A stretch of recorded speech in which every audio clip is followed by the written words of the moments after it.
Hey guys, what is going on? Chris here with Shughead Gaming, bringing you my review for Gorn, developed by Free Lives. Gorn was previously available on Index, Vive, Rift, and Windows Mixed Reality, but is releasing for PSVR this May 19th, 2020. As always, this review will be on the PSVR version and reviewed on the PS4 Pro. Depending on your region, the game should retail for an estimated price of maybe $20, but I haven't got that confirmed yet. Gorn is a ridiculously violent VR gladiator simulator featuring a unique, fully physics-driven combat engine. Gorn combatants will be able to creatively execute their most violent gladiatorial fantasies in virtual reality. Released on PC almost 3 years ago, PSVR finally gets to go into the octagon with Free Lives' very popular VR title. So let's check out if Gorn lives up to the hype and ports successfully to console VR. As always guys, if you like this video, please hit that like button. It not only helps my channel, but VR gaming as a whole. And if you would like to see more PSVR content from me, please consider subscribing. And for video updates, hit that bell icon. And for additional PSVR info, follow Shughead Gaming on Twitter and Facebook. Well, it's that time again, let's talk graphics. Gorn has been around a while and has been a YouTube constant for years, so I'm guessing just about everyone here knows that Gorn is a ridiculously over-the-top animated gore fest by now. To be honest, I was kind of hoping it would be sharper in the headset and especially on the Pro. No word on if it has or will have Pro support, but it would benefit from a little bit of a sharper look. That being said, due to the much delayed port of Gorn to the PSVR, I suspect that all the on-screen carnage of the later stages specifically took its toll on the old girl, simply because of all the physics required behind the scenes. Getting into the arenas serves the game well, as you are likely to go face to face, face to fist, face to crotch. You get the idea. When standing still and looking at enemies at a distance, things then do get a little bit jagged, but this is much less of an issue when in movement. Enemy combatants are wonderfully ridiculous looking as they drunkenly fall into the arena, looking less like killers and more like stroke victims. Yes, animation is laughable, but it is very intentional by Free Lives, as they definitely know what they're making and own it. Combatants wobble, flail, and trip over themselves, often defying conventional physics, but it's all in simple fun. Visually, the super cartoon style is even felt more, as the characters can be literally torn apart and spread around the area. They aren't the most detailed models, but they actually look great even up close, as this visual style translates well to lower powered VR. What they lack in detail, they make up for indestructibility, with heads being blown open, eyeballs popping out of their heads, along with the ability to turn the whole arena into a group of quadriplegic amputees. Now, your own capacity for violence in games will very much dictate if you feel that this is too much, but in my opinion, a game like the recently released Saints and Sinners is much more the murder simulator here, with Gorn simply being so cartoon and over the top. It's violent, but it's never gruesome, if you know what I mean, in its portrayal, keeping the whole thing feeling and looking very light and fun.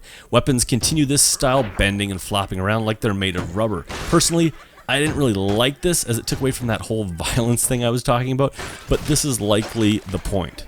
In conclusion, Gorn is no visual masterpiece, but it absolutely is competent for what it's trying to do here. Sound is up next.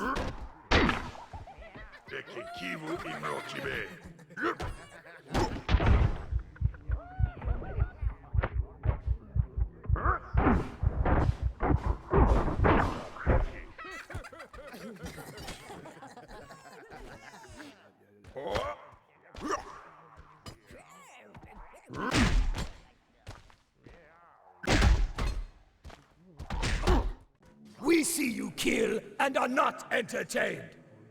You bring no style to it, no joy, no laughs. Make good use of this spear and salute us.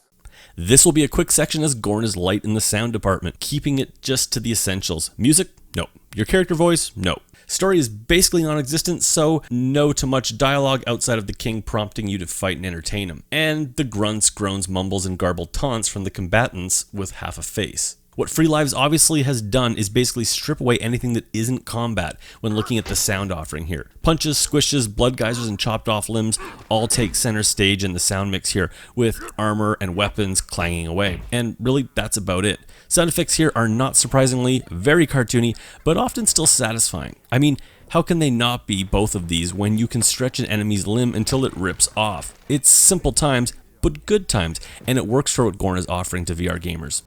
And that brings us to gameplay. Gorn really couldn't be much simpler of a game. Grab a weapon, murder everyone, and don't die. Okay, well no, there's a little bit more to say here. Straight up, Gorn is a wave-based brawler, with a rinse and repeat game loop that really only offers new weapons. There are 19 weapons, most of which are of the bladed or flail variety. In addition, you can unlock and equip wrist weapon attachments. Get over here! Of which there are 6 and can be attached to either or both arms. There are 4 levels to the dungeon with 3 scenarios each, named after the end boss you will face, offering a total of 12 boss encounters. Yay, math. Boss fights are always ridiculous, as is par for the course, and really not all that hard if you figure out their weaknesses. When in a scenario, you are given a weapon or a choice of a few. Raise your weapon to the king and you're off. Outside of this, short campaign mode, replay value, and where most people will put their friends can be found in the lower dungeon. Here you will find the custom matches and the real sandbox gameplay with a ton of modifiers allowing you to really experiment and even save those settings as custom presets to revisit.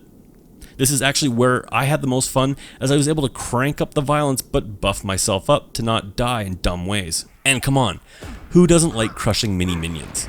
Now, the AI are morons to be sure, but when they come in numbers and surround you, death can be quick if you aren't careful. Unfortunately, this brings me to one of my biggest gripes, and especially since this hits the fun factor straight on. Gorn uses a unique locomotion technique where you basically reach out and grab the environment and pull yourself forward. It looks like Sprint Vector's running, but it's more like Sports Bar VR's horrible movement scheme. It's designed to help with motion sickness, but I often felt like I was pushing myself in a rusted wheelchair, and at times getting really pissed at why the devs couldn't have just put in a simple walk button as an option, especially since the PCVR headsets have been complaining about it for 3 years with no change. This frustration is magnified on the PSVR version, since we also do not have the same room scale space and 360 tracking to offset this movement scheme by simply walking around for real. Speaking of room scale space, we also have been saddled with a chaperone system that is overly cautious of your up and down movements, often popping up when it really didn't need to. Unfortunately, this cannot be turned off. Fortunately though, we do get the option for click turning or smooth turning, so at least there's that. All this control frustration can be magnified as well by the game's death system that has you bleed out as it narrows your view, with your only hope being a kill. At times though, my heavy breathing and anxiousness to get that saving kill was all too often thwarted by the craptastic control system failing me, or my rubber weapons getting hung up on man meat. Thankfully, tracking is solid here and actually does a decent job of allowing the player to spin away from the camera without feeling any tracking loss.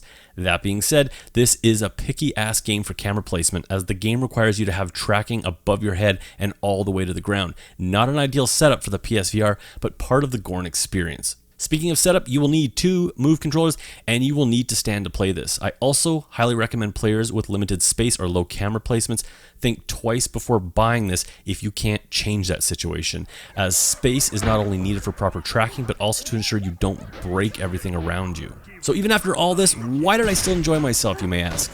Like Drunken Bar Fight before it, this is a game that embraces and at times promotes its wonky controls, dumb AI, and simple premise to offer up a ridiculous playground to mess around in.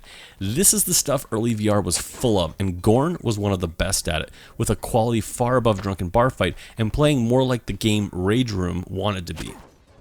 And that brings me to fun factor in my final review. Gorn is a simple, often hilarious mess that frustrates a lot due to its controls, yet manages to still be a good time in VR, if maybe just not a long one. It's equal parts fun, ridiculous, and oddly cathartic, while also, and this shouldn't be minimized, a really good workout, easily matching Creed, Beat Saber, or Sprint Vector for making you sweat in the headset. Anyways guys, as you know, I hate number scores and instead review games on the basis of buy it, burn it, or wait for it. So this is a game that makes a perfect example of why I hate number scores. So this isn't even remotely in the same quality category as The Walking Dead Saints and Sinners, nor really should it be. This game isn't supposed to be deep or a super refined piece of video game art. This is for gamers that want to jump in, bash some heads, and have a laugh without 10 minutes of cutscenes and a deep progression system. This is for gamers that want to throw their friends into a VR game that doesn't require much explanation, yet immediately demos why VR can be such a unique video game medium. This isn't for everyone, and I feel that as long as you have a detailed review like this of what this is and isn't, you can decide what dollar value to put on it. If this comes out for the $20 that I think it will come in at, I think it's totally worth it for a blast of fun. Hell, with the world situation as it is, I think a lot of us could really go for some head ripping anyways. Anyways guys, that's it for me. If you like this video, please hit that like button, and if you'd like to see more PSVR content from me, please consider subscribing. As always, I'll catch you guys on the next video.